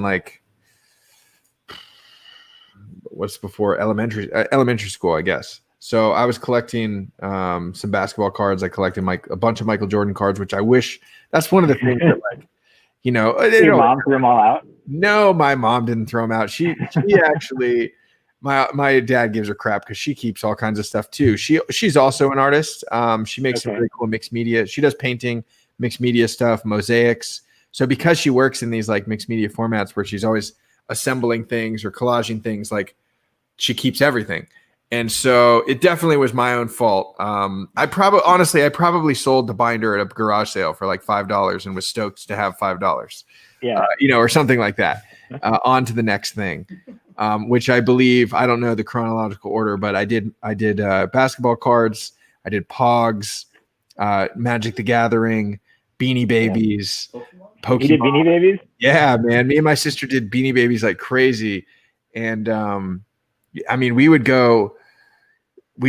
call toy stores to see when they're getting their shipment, and then convince our parents to drive us to be there when the shipment arrives so that we could get the primo ones. We went to a couple trade Beanie Baby trade shows. And we had as pretty young kids, we had some very expensive Beanie Babies, and we were in it for we were flipping and hustling and making trade with people. So it was, I think that honestly, as far as young hobby hustle, I think that the Beanie Babies was really probably my golden time as a kid with my sister, because we were wheeling and dealing, because we'd take our allowance, buy one Beanie Baby, we'd flip it for 5x the price on eBay. We'd take that money, we'd go buy, we'd invest in a more expensive Beanie Baby at a good price, and then take that to a trade show and trade it for 2 other. We were working up the chain. The red paperclip action. Exactly. It was exactly like that, which it was super fun and also like cool. So my sister and I are 4 years apart. And so Tess? yeah, exactly. Yeah, Tess. Hi, Tess. Yeah, she's awesome. And I think that like 4 years is a lot when you're young, you know, when you're like 6 years old and 10 years old, you don't necessarily might have that much in common versus now, like, you know, I'm 35. So she's 31 where like, it's like the same. Same age. Yeah. Right. But like, it was fun because Beanie Babies were something that like traditionally were appealing probably to people that were more her age at the time and probably more girls than guys. But like, I looked at it from like a collector and investment standpoint where like I was into the hustle. So like, it was something really fun that we could both share. I remember we would ride our bikes from our house. And when we moved back to California, we ride our bikes to Diamond Sports Cards, our local card store, who also sold some Beanie Babies and things. And so we'd like go down there. And it's also cool because like that card store was run by this guy, Bobby, and his son also runs a local card store in Santa Fe, which is still there to this day. And so like, it's just cool that like, it's the same card store, same family, like literally that we've been, you know, been a patron of, or, you know, a fan of for all these years. Dude, that is awesome. Yeah. It's also cool because that card store is literally next door to my local art store, my LAS. In Santa Fe. It's about 20 minutes south of my parents' house in California. So whenever I'm home, I have a studio there. I'll be going to that paint store, and then I always just try and pop in and say what's up to Bobby. And last time I saw him was before COVID, when also probably during like Thanksgiving or maybe Christmas. And I had told him, or I mean, I hadn't told him about Topps Project 2020 because I couldn't talk about it yet. But there's someone that I met through the project, this guy named Aaron, who's sometimes in the chat. He's from the same area. And so like he knows Bobby. So he went in and told Bobby like, oh, Blake's doing these Topps cards. So I'm excited to go back. And yeah, you're going to be a celebrity. You're a sports card celebrity now. Something like that in a small circle, I guess. Yeah. I think that, yeah, it's like, it's surreal, man. Still to this day, it's hard to believe that it's, you know, here we are. I know. I think, you know, honestly, it's like one of those, your brain is powerful, right? If you think something hard enough and wish it, like it can make shit happen for you. Like, I don't want to get all like woo woo and spiritual, but I'm all about manifesting your own destiny, man. Like, yeah, exactly. Make it happen, wishing it, like will it into existence. I think it definitely takes more than just wishing for something, but if you think about something and believe in something so much, it changes your behavior, and then you start doing the types of things to attract those things that you believe in. So it's I'm all for that woo woo stuff, man. My mom was a big hippie, so I kind of like, yeah, I push back a little bit, but I think some of it resonates with me. So, yeah. Oh yeah, speaking of that, when I first started doing the card art, like a few weeks in, I tracked down Jeff's email address, Jeff Heckman, and shot him an email. He was very polite. He sent me an email back. He's like, well, you know, we'll keep you in consideration. Great. But yeah, because I was like, I want to be involved in the next project. I think this is awesome. Yeah. No, but, I mean, you know, I had like, it never hurts to ask. I had like 100 followers, and Jeff's probably like, who the fuck is this? Who the F is this guy? That's okay. Yeah. Yeah. I mean, I think that Topps Project 2020 has been such a massive success. I'm going to leave this one on for right now because these are my boys. It's been such a massive success that I think it's going to open up a lot of doors and opportunities for other artists, whether it's working with Topps or other companies. I just think that it's great. Like we're at a point now where like the art and sports card crossover proof of concept went better than anyone could have anticipated. And I don't see it going away anytime soon. No, I mean, it's hard to see, you know, all the big companies not doing this. Yeah. But I mean, I was looking for art cards on eBay, and like Topps did a whole series of like Topps sketch art. Have you seen those? I've seen the sketch like, card. Yeah. Sketch cards before. I didn't know they existed. Yeah. It's cool. I mean, and really, like if you look back to even like as far as like the T206 cards, the original T206, like those were drawn, those are portraits, and obviously they're based on photographs, but like art and baseball cards have been like together for so long. But I think that it was always like, how photorealistic can you make this to make, like, it was very like, it was one way of doing things. Just like, back in like Renaissance painting, it's like, you're a good painter if you can like replicate exactly what you see, and you can basically paint a photograph. That made you a good painter. And then people changed the game, like, Matisse and Picasso and a ton of people that just started painting whatever they wanted in crazy styles. And so now we're kind of getting to see like some of that, where we're breaking away from just like the straight up replication of a photograph and more into like art as a creative and, unique expression. Yeah. Well, I think, back in the day in the 1800s, like, you didn't have a camera. So if you wanted to picture yourself, you had to hire some guy to paint you, right? And so now everyone has, my 11-year-old has a camera on her cell phone. She can take a picture of whatever the hell she wants. So absolutely. So yeah, I think it's crazy how good they're getting too. Yeah. No, I know it's better than like fancy cameras. Right. So yeah, some of my favorite artists besides you. I'm not going to pull the Frank thing where I say I like this artist better than you on your own stream. I don't care. But some of my other shout out Sophia. Yeah, I love Sophia more. No, my favorite artists are the ones that are like doing crazy shit, crazy stuff. Like Sif and Ermsey and Bucci are my top. They're the cards that I look forward to. Like, what kind of crazy stuff are they doing on them? So. Yeah, man. It's so cool, and I think that it's also fun, getting to know the artist and the artist style. We're at a point in the project now where like any card comes out and all the fans of the project know exactly who made it without hearing it. And that's great. That's like what you want as an artist. You want people to see your work and know that it's you. So we're getting that. But even within that scope, like we're seeing each of the artists, and I've talked about this before in previous streams, but like every artist I feel like is evolving through the project. And it's really fun looking at the first 10 cards of each artist and seeing them like push their own boundaries and try new things and inspire each other. I see a lot of stuff happen on cards that inspire me to push my own art in its own way, which I think is so cool. Well, you told me like the first card you ever made, you said Topps came into the studio and showed you was acted whose work, and then you were like, you can do that? That was Ermsey. Yeah, they showed you Ermsey, and you're like, threw away your old card. Yeah. That's basically it, man. It's really inspiring and really cool. Also, like I see stuff like. I had a very clear picture of what I wanted to do with my Mark McGwire card, and I'm very happy with it. But then, like, Gregory Sif went and did the burger, and that was just, I thought, brilliant. It was so cool. So it's really fun to see artists do stuff like that. Yeah, he's one of those artists that, like, I never know what I'm going to get with him. You know what I mean? Like, I kind of love it because you're like, he could do anything. He could do anything, and it would be just amazing. And so I dig his stuff. Yeah, Mike says Jacob Rochester Clemente is great. I agree.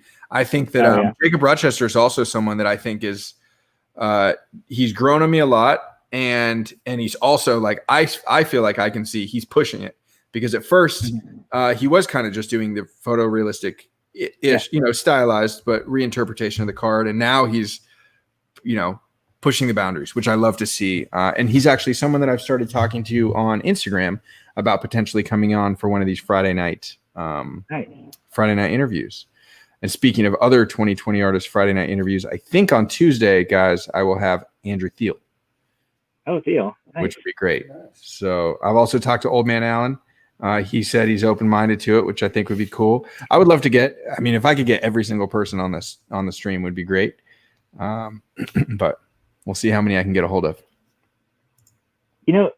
That actually makes a lot of sense with the Rochester, because, like, honestly, I feel bad for saying this. I didn't care for his first few cards, but then I would go to his Instagram and I loved his artwork. Like, his paintings that he did were incredible. Right. And so I was like, how do I not like his cards, but I love his art?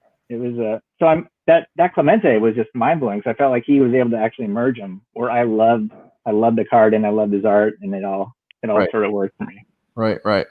I saw also on Blowout forums, I saw I guess it was like an earlier variation of the Clemente card where he was actually like holding the kids.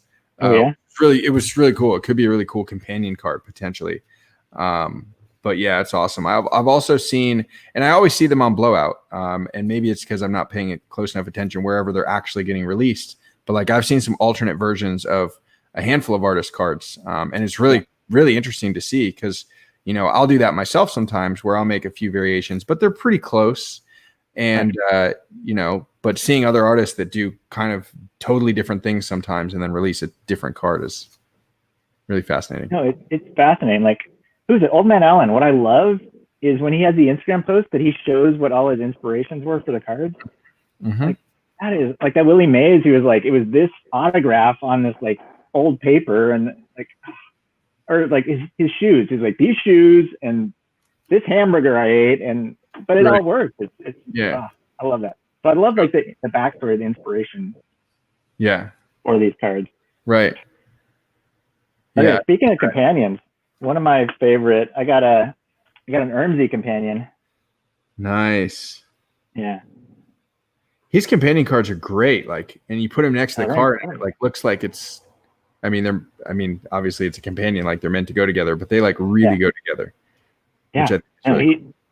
I feel bad in the beginning. Like, I think I saw the Ermsey Trout, and I was like, "What is this? This is horrible." Like I didn't buy any of the first like 20 cards. I think Yuri Nolan Ryan was one of the first cards I bought. I'd love to hear it. Yeah, but now I feel bad because like Ermsey's my favorite artist on the second favorite artist. Don't pull a Frank on me. Yeah, no, he's great, man. He's man, it's so hard for me to pick a favorite too, because like everyone's my favorite in their own way. But Ermsey definitely has a special place in my heart because he literally, without knowing it, inspired me to like change my art from the very beginning, and do what I felt like was pushing my own boundaries a little bit more, which has been great. No, I love that. I do think that like every artist is like inspiring every other artist to push the boundaries. Like someone will be like, "Oh, you can do that? Oh, all right, I'm gonna do this." So. Yeah, totally. Outside of card art artists, are there any other artists that you enjoy, either inspire you or you follow them? Oh, I have a few. I think they're all dead, honestly. Their work lives on. Egon Schiele, Egon, I forget how to pronounce his name. She might be alive. I'm bad at artists. She paints Kelly. I don't know. She paints these like super large, like round, really overweight, obese people that are like in the middle of surgery. It's like super morbid. Or she'll paint like these dead pigs. But it's like her coloring and shading and round. It's phenomenal. I'll send you a link later. But awesome. She's my favorite artist. So. Yeah, absolutely. But dude, my house is full of art. I used, because I used to paint. Yeah. In fact, where's the? I used to do oil paintings too. Wow, I've never worked in oil. I don't have. So I think for it. I only worked in oil because I think I was such a nonconformist when I was in my 20s. Everyone's like, "Oil's so hard," and I was like, "Well, then I'm gonna work in oil." Like, yeah. So that was sort of my guiding philosophy in my 20s. I mean, like, oh, this is hard. Well, that's what I'm gonna do then. Yeah. So, but yeah, it's a pain in the ass because you have to like, let the oils dry for a day and you come back. Like I used to add like liquid lead to it so it would dry faster, and that's not good for you. Not good. No, not good. That's okay. So yeah, I think if I would paint again, it would probably be acrylics. Yeah, acrylics are great. They're so forgiving. You can just paint over it. They dry fast. They blend well. I don't know. I enjoy acrylics and spray paint. The spray paint I use is it says acrylic spray paint on there, but it doesn't just wash off with water. So I don't really know. There's a painting I did actually. Nice. Is that Andy Warhol? It is not Andy Warhol. I get that a lot though. It was just one of my friends that I used to paint every weekend, and usually my art was a little more full than that, but I just liked the way it looked and stopped there. But it's awesome, man. I think that sometimes when I'm painting, some of the trick to make it look good is know when to stop, because there's been times where I get to a painting, I'm like, oh, this is looking awesome. Oh, it's great. And then I like keep going. And then I'm like, man, I wish there was an undo button. And that's one of the things that's cool about, digital art, Digital, yeah. Analog is that like you literally could just undo, and get back to where you want. I think that's probably Frank Murphy really wants me to show this Trout AP card, which he gifted me, which is so kind. So I'm gonna go get that. Matt, all right. I'm tapping you in. It's just in the other room. I'll be back in a minute. I got you, Frank. I appreciate you. All right, here's Matt. Okay. All right. Matt. What's up? We're back. What's up, everybody? Matt, I think you'd appreciate this hat. I'd be impressed if you know who this is. I don't know. I can't lie. Yeah, I was gonna say the Everett Aqua Sox, but I have no idea. No. In fact, I bought it because it had asparagus on it. It's the Stockton Ports, and That was I guess they have like an asparagus festival every year or something ridiculous. Good eye, Mike. It is asparagus. That's pretty great. Yeah, good call, Mike. Yeah. So I was like, I need a baseball hat with asparagus on it. But yeah. That's pretty great. But you take it from me, you never need to go to Stockton. That place was. I will take it. I'll take it from you, my friend. Yeah. We've got a question, and I think you might know the people who asked this one. This is from Deborah. Oh, it's my kids. Yes. Olin wants to know what you made the endless summer background from. So I saw that in the chat. Oh, you did? Okay. Did you answer that one? I did not because I was having such a great time talking to Blake. Of course. I'll give you bonus points if anyone knows what I did make this out of. And Grant, I do have a Modesto Nuts hat, and my son has a Modesto Nuts hat that Kyle Lewis signed. Whoa, that's kind of awesome. Yeah, it's on my Instagram thing. But do you recognize what that is, Matt? It looks like almost like a portion of like a bench, but it's not. I honestly don't. It is. It's LaCroix boxes. Wow. Wow. I think that's the hibiscus, that's the grapefruit, and that is lemon.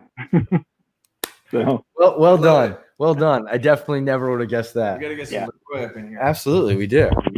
Good spicy soda. Can I get in here, Blake? Yeah. All right. You want to do a hat change? Yeah. Sure do. All right, let's get you with this one. Sounds great. All right.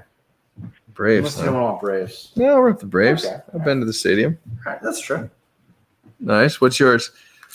This is the Frisco Rough Riders. Oh, the yeah. Rangers Texas AA team, I think. Yeah, Rangers AA. Nice.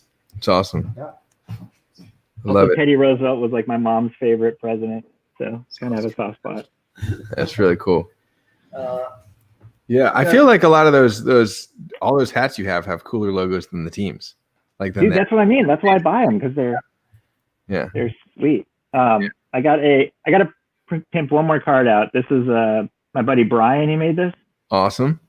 I love it's kind of a cool Cody. That's really cool. I love that one. That's really cool. Oh, and so is that acrylic paint on top of a card? It looks like. I think it's like a metallic paint, on top of a Cody card.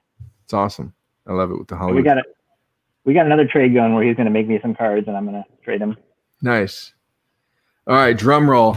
The moment that Frank has been waiting for, and everyone else. So Frank was so nice. He came to the studio the night that he did the interview, which was that last Friday. That was wow. So long ago. Wow. Yeah.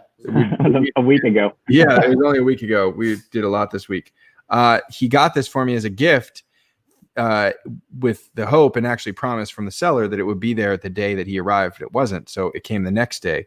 So he hasn't seen this. So this is the My Trout collab with Ben Baller, AP number 2 of 20, which is, I mean, really, really kind. I appreciate you so much, Frank. You have no idea. Means a lot. It's also cool because a lot of these cards were not centered very well. And this one, the centering is actually might even be those back pages approved. Ooh. I don't think Eric likes that centering. I can see it's like a millimeter or two off from here. Yeah. So, if I can see it, I know Eric can see it. Yeah, I don't know. It looks pretty good. I even was considering sending it in to get graded, but I don't know. I don't know. It's an AP. I don't think you need to grade it. Honestly, though, Frank is maybe one of the nicest, sweetest people I've ever met. Like, totally. When you first meet someone, I'm a little like cautious, because you don't know. I don't know, but he has been like tirelessly like promoting my artwork, and it's awesome. I actually got interviewed on Christina's Corner. She hasn't posted it. She hasn't posted it yet, but I took Frank with me. Nice. That's awesome. awesome. I'll do the interview if Frank can come with me. So yeah. They do a lot of basketball stuff. Yeah. So we had a blast on there. I keep bugging her. I'm like, when are you gonna post it? When are you gonna post it? Yeah. But they're busy with the card ladder thing they're doing. So. Awesome. I love it. Let's see what else we got for the people. Any more questions from people that we haven't asked yet, or that we haven't answered yet? People are interested. Andre asked, "Do you have a Portland Pickles hat?" Portland Pickles hat? Oh, nice. Oh. Yeah. So that was it? Did it show up as a surprise? Yeah, I had no idea. My kids and my girlfriend got it for me. It's amazing. So I know they said it was the first one you've made. So it is. It was. It was the first official MLB ball that I made. I did a batch of replicas, and that one ball with the first batch of replicas because I had one ball, which is really cool. Yeah, this is incredible. So I was super honored they got it for me. So wanted to get this on the stream. Yeah. And Tess made it all happen. Evidently, Tess is a rock star. No, she is a total rock star. She the business wouldn't function without her. So I don't have a Portland Pickles hat, but I have the Portland Mavericks, which was like the name of the team in the 70s when it was unaffiliated, independent, I guess. And side note, there's a Netflix documentary about it called like The Battered Bastards of Baseball.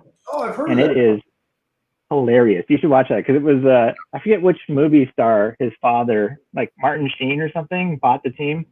Huh. Or something. I forget the names exactly, but yeah, it is. You should go watch that video because it was hilarious. Yeah, I'll check it out. Absolutely.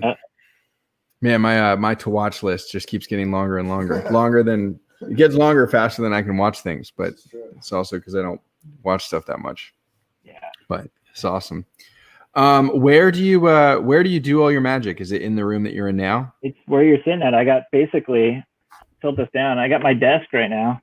Here's my other headphone. But yeah, I just throw the card out here. I get my tools. Yep. Oh, I got a whole box of cards that I use over here. Nice. Yeah, ready for processing. Yeah, ready for basically I have a whole, people to art. And so I just in the basement I usually throw on like podcasts or something on the TV and it's usually late at night, after work, after everyone's gone to bed, I'll just slice up cards. Yeah. So awesome. I love it, man. This is where the magic happens, right here. Yeah. What? Are you doing any work tonight? I might do work tonight. Like I said, I gotta do this collab with this card with Heavy J. Yep. I think I have another. I don't know. I'll probably have a bunch of commissions after this show's over, but we'll see. I hope you do, man. I hope you do. So is for the commissions, let's see here. I want to pull up gosh, I have so many tabs open. Here we go. Square. Okay, so if people go, so is there like so how would people do a commission? I'm on the homepage right now. Or is it just like an email you or DM you type of situation? There's one of the Squarespace items is commission, card commission. It should be the first one, but unclear. Let's see. If it still is. Let's see here. Oh, I see. Custom art card commission. There we go. Yeah, custom art card. So you basically just click it and then I have some questions you can answer. Mm-hmm. Like, are you going to provide the cards? Should I provide the cards? Mm-hmm. Mm-hmm. Awesome. Some people don't like the shiny cards. Affordable, honestly, for a commission. That's great. Yeah. So I think you can go higher, but that's what I tell everyone. Well, you know what I did, honestly? I put those in there and I put a limited number of them. And so I think once those commissions sell out, I might put the next batch in at like a higher price. Yeah. I think that's good. And that's a good way to do it too. If you publicize that, people have a little bit more urgency, right? To get one now, because if they wait, then it might run out and it might be the next price tier. Well, I think I'm still a little like shocked that people like my work so much. You know what I mean? I still feel like a fraud, like I just do this at night for fun. Like, yeah. That's how it starts. Blake's gonna know I'm fake. That's how it starts for everyone, man. Yeah, the imposter syndrome, right? Nah, just like, oftentimes stuff like this is nights and weekends until it's not. Yeah. No, I mean, I love my day job. If any of my coworkers are listening to this, but yeah, it's awesome. I think programming is like digital art. You're like creating digital structures in a weird way. Totally. Absolutely, man. I think it's great. Yeah. What, so is it like a particular company, or is it are you guys working with a lot of different clients? No, it's just one company. Okay. Yeah. So no one you've ever heard of. It's like a big data company that buys up all the data and fuses together. It's not creepy at all. Yeah. Yeah. Big data is scary. Can be. It's awesome, man. Also want to give a shout out to Card Killer, because he's one of the most like supportive people about, card artists and anyone in the business. Like, I think when I first started, he's a little intimidated by, seeing his name out there, but he gives everyone nothing but love, and just, I love it. That's what I'm amazed at this industry. Like, everyone is super nice and supportive. Right. Like, yeah. I wasn't expecting that. Yeah, it really is. And just like, I mean, I think that goes for like the card art community, which is a pretty small, from what I know, pretty small, tight knit group, but also like just in the hobby of cards. Like, I've told the story a bunch of times about collecting as a kid and then falling out of the hobby for a long time. And now with this project, like I'm back in it and I'm very excited to like have cards, and people are like, "Oh, who do you like?" And I say Mark McGuire. And then next thing I know, Mark McGuire cards show up at my door. And it's really, it's amazing, how friendly everyone is with just random acts of kindness. And it's awesome. Yeah. People are just so sweet in this industry. Yeah. So one of the things is like blowout forums. I feel like intimidated. Like, I don't even know where to start in blowout forums. Like, yeah. You just hop on and just start following threads, or yeah. So blowout forums. Well, blowout forums is a whole different beast. It's definitely, it can be intense, but it's good.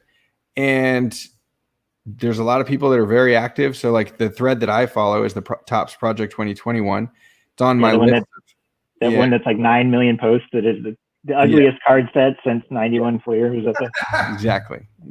But it's cool because now, I mean, it started out as like a bashing thread, and then it pretty quickly evolved into this is a very important project within the hobby, which I think is cool.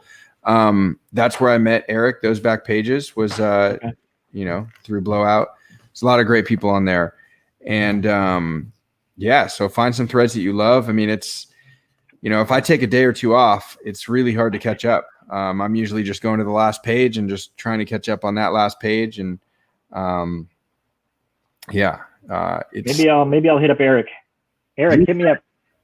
Honestly, like I wonder, like it would be cool to get a thread going for like card art. And I don't know if I think it's Houdini that runs that, or is one of the moderators who I'm friends with on Twitter, and I could propose that to him. I don't really know how that works in terms of like setting up new threads, but I think it'd be super fun. Yeah. Oh, into the hat. Here we go. Yeah.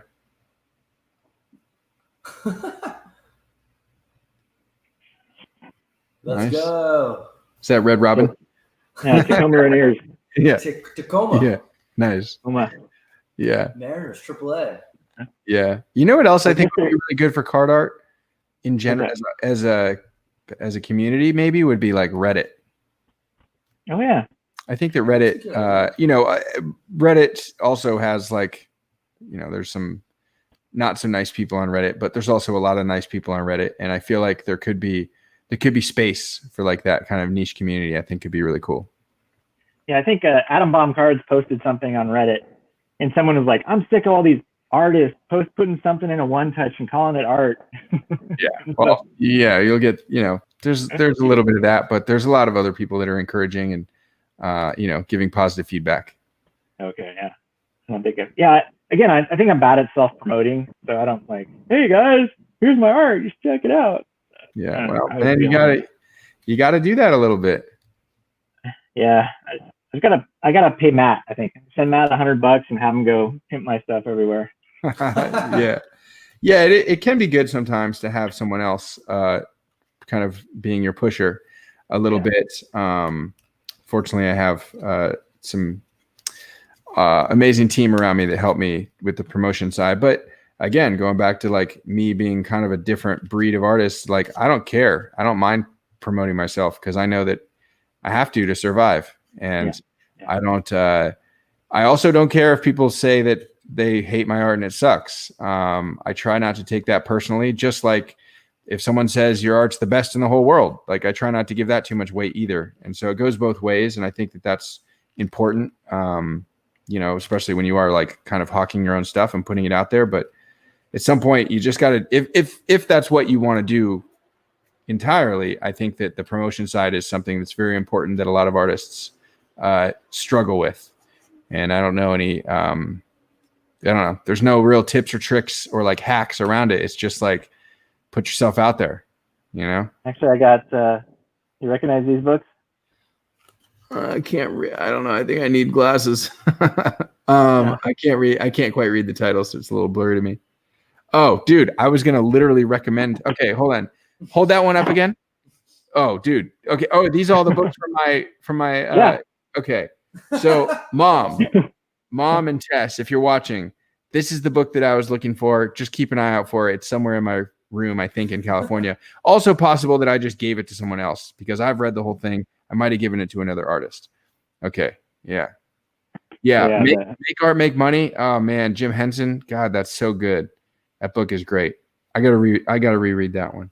Spark in the Grind. Another great one. That one, the audiobook is really interesting. On the last one, the Spark in the Grind, because every other chapter is read by its husband and wife. So it's like you get both perspectives for like, you know, an art household, which is really cool. And then the art. I'm sorry. Did we get all passive aggressive? Like, no. Well, if you're not doing art or doing the dishes, then maybe you'd know about this part. Not really. I mean, there's a little bit of banter, but in general, it's. I mean, obviously they edited it and polished it to where they want. And then The Artist's Way, another phenomenal book. You know, it's classic in the art space. I love that you have all those. I think it's awesome. You should look into if you don't already, but like those same books on Audible all have good narrators. They're fun to listen to, and so that's the kind of thing you could be cutting cards and learning and listening, which is what I like because I don't really sit down and read. It's hard to find time. I know I'm not a reader, but I love audiobooks, and honestly, that's what saves road trips. When we do minor league road trips, get like good books on tape or something. Totally. Throw them on there. Well, also in some of those books, like The Artist's Way and Get Your Shit Together, both have like kind of worksheet style stuff in the book. So like it's those ones are good to have physical books. But yeah, all highly recommended, as you know. Here's a couple awesome books that I like. Speaking of good art, one of them was I'm big into map art. Okay. I don't know if you that's really cool. Dig that sort of. But yeah, it's just like. Yeah, it's very cool. They're just old, you know. I don't know. It's just old maps or map art or things like that. Mm-hmm. And then you got to be. Nice. I think that's the movie I've seen over 100 times. Wow. This Big Lebowski. And then Money. The Art of Money is pretty fabulous. Oh, wow. That is really cool. Yeah. That would be fascinating. I would love to check that one out. Yeah. So. Yeah. Dan, Card Killer says, Dan, what's the next step? What's the next step? That's what I want to know. What the next step? I think the next step is working on Blake's card art website. Yeah. And that trout collab. And that trout collab. And the 80 other collab. I think I got a collab with Optimus Volts. Awesome. He's starting it. I don't know. Great. I gotta go check the DMs. Yeah. Yeah. You know, Eric, Big Lebowski. Yeah. I used to go to Lebowski Fest. I think every year for Halloween, I dressed up as a different Lebowski character. Nice. That's awesome. That's amazing. Also, Card Killer asked Dan, will you do a hat with me? A hat? Yeah. I mean, yeah. I don't even know what that means yet, but I'm in. Love it. It's awesome. Are kids still up right now? I don't know. It's okay. Yeah. Awesome, man. Well, I really appreciate you coming on tonight. You know, anything that I can do to help you, Happy to do it. Definitely want to continue the dialogue about getting you on card art. So we're doing like, so basically we're launching in batches, like 50 cards at a time. And so I have 50 cards that I'm going to finish putting up late tonight and early tomorrow morning. They're going to be basically, we're launching tomorrow. And then pretty quickly within the next, I'd say a week or two, I'd love to get batch number 2 up there. And at that point, hopefully start integrating some other artists. So we'll just we'll figure out logistics. Like I said, we'll talk off stream and figure it out. Probably I would have you finish the cards and mail them to me, however many you want to include in that launch. And then I would one touch them. I would put them in, I'll put the card art stickers. Those are coming out, I think, on Monday or Tuesday. And photograph them, get them up on the site, and all that stuff. I'll basically I got a lot of cards. Awesome. I could send you. Yeah. My goal for that, like, especially when working with other artists, is like, just have them do the art and send it to us. And like, I'll talk to the artist in terms of pricing, because everyone for those type of cards, like it will be kind of dynamic pricing, and I'm going to let people we're going to pick what makes the most sense for each person. I love it. Awesome. I like how there's a Big Lebowski thread going now in the chat. Have you seen the Big Lebowski? I have, but not enough to like really know the references. I mean, I saw it once in like high school, I guess. Yeah, you got to watch again. It's a cult classic. I know. So. Also, we should get a list. We should get. Yeah, is this your homework, Donnie? Is this your homework, Larry? Also, the back pages. Did you? They made a TV version so they changed all the bad words out of it. So they changed, this is what happens when you F a stranger in the A. They changed it to, this is what happens when you find a stranger in the Alps. That's amazing. I think they were just mailing it in there. That's hilarious. Oh, but can we get my kids' card art in there too? Absolutely. They'd be stoked to get in there. Nice. Totally, man. Awesome. Well, anything else you want to leave with the posse? I think I had a whole pile of stuff here to show, and I think I moved it all from that side to this side. Okay. So I think we're good. I think we showed everything. I think I got everything across tonight. Sorry if I didn't try to give a shout out to everyone out there, but just amazing family, amazing friends, amazing card art community. If I didn't reference you by name, have some amazing people that buy my art too, that have like bought multiple pieces over and over again. I love I think Blake and Matt probably have more art than anyone else. So. I love to hear it. Well, it's gorgeous work, man. Very, very cool. Also, by the way, I like your logo.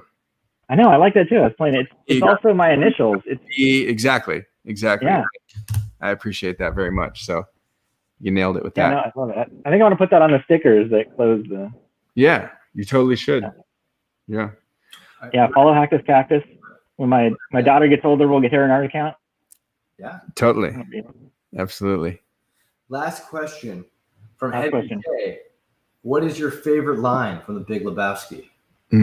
Oh, favorite line. Putting you on the spot. Oh, Jesus.